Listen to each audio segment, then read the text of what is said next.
Ils vont me regarder, ils vont se moquer, d'autres ils vont m'appeler Michael Jackson, d'autres Javel.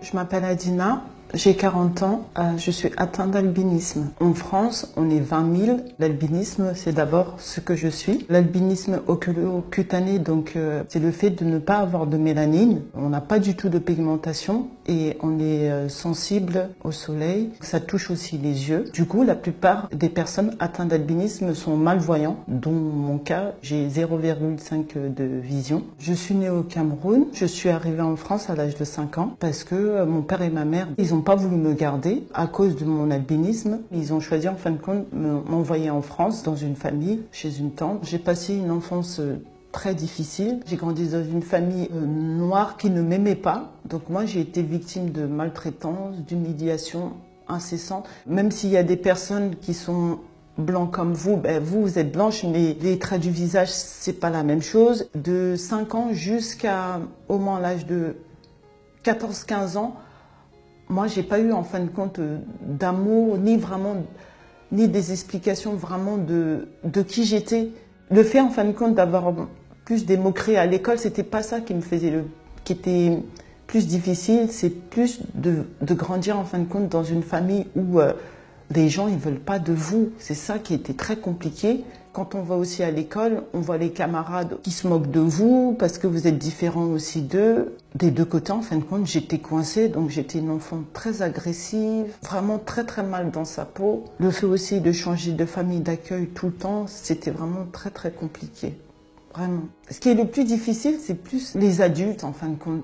Surtout les femmes, elles sont très méchantes. Elles regardent très très mal. Malgré tout la vie difficile que j'ai eue, j'ai quand même été mariée, j'ai eu des enfants. Même mes enfants, ils souffrent de ce que je suis parce que les gens, qu'on monte dans le métro, dans le train, dans le bus, ils regardent mal. Des fois, les enfants ou les ados, ils vont être ensemble, ils vont me regarder, ils vont se moquer. D'autres, ils vont m'appeler Michael Jackson, d'autres Javel.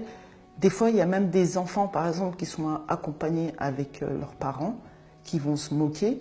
Mais les parents, ils vont même pas les ressaisir. En fin de compte, des adultes, ils devraient apprendre le respect, même apprendre même la tolérance. Mais les gens, ils me regardent des fois comme si je sortais d'une autre planète. Ils se moquent.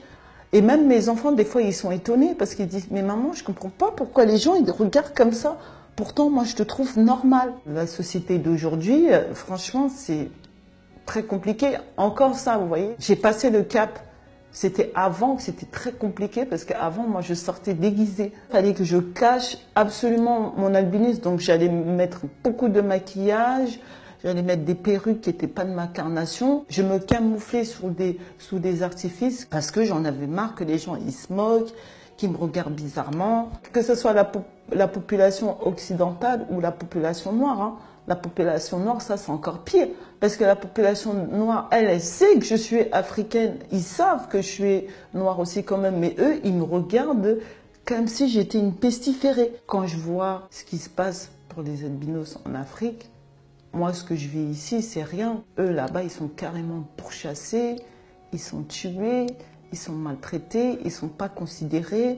Les femmes albinos subissent beaucoup plus de discrimination, plus de violence. Par exemple, vous voyez, la plupart des femmes atteintes d'albinisme, je parle toujours d'origine africaine parce que je suis originaire d'Afrique. Beaucoup ne sont pas mariés. D'autres, par exemple, ils vont être atteints du VIH. Ils vont vouloir coucher avec une femme albinos parce qu'ils croient qu'ils vont guérir du VIH. Les personnes atteintes d'albinisme sont victimes de discrimination, de meurtre. On les utilise à des fins de sorcellerie parce qu'ils croient que le fait, par exemple, de posséder une partie du corps d'un albinos, ça peut leur porter chance, ça peut apporter la richesse. Du coup, malheureusement, notre sort est lié à la problématique aussi de tout ce qui se passe en Afrique. Les gens, ils vivent dans une extrême misère physique, psychologique, que eux, pour avoir de l'argent, eh ben, ils vendent leurs propres enfants. Déjà, les populations vivent avec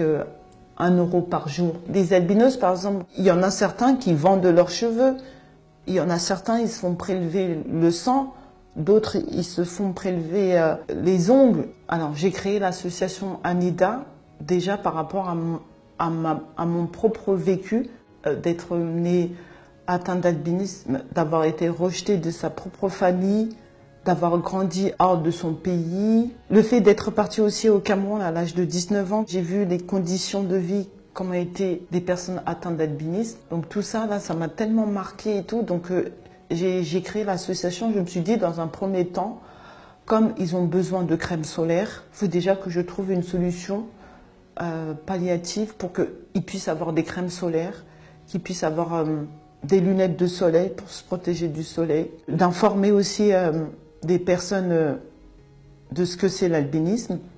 Les mères qui mettent au monde des enfants albinos, elles ne savent pas qu'il faut leur mettre des crèmes solaires, qu'il faut porter le chapeau. Beaucoup d'enfants albinos aussi meurent pas que par les sacrifices, mais ils meurent aussi de maltraitance parce qu'elles ne savent pas que l'enfant, sa peau, elle est fragile. La plupart des albinos, par exemple, ils n'atteignent pas l'âge de 20 ans en Afrique parce qu'ils meurent à cause du cancer de la peau. L'albinisme n'est pas une tare, car je suis la preuve. On peut venir du fond, vraiment du très bas, et remonter vers le haut. On est des personnes à part entière. C'est pas parce qu'on est atteint d'albinisme qu'on n'est pas capable de réussir, d'avoir une vie de famille, de vivre comme tout le monde. Si vous êtes atteint d'albinisme et que vous regardez cette vidéo, moi je vous demande déjà, la première des choses, de vous accepter tel que vous êtes, de ne pas vous rejeter. À partir du moment déjà qu'on est en phase avec soi-même, le reste, ça va venir tout seul.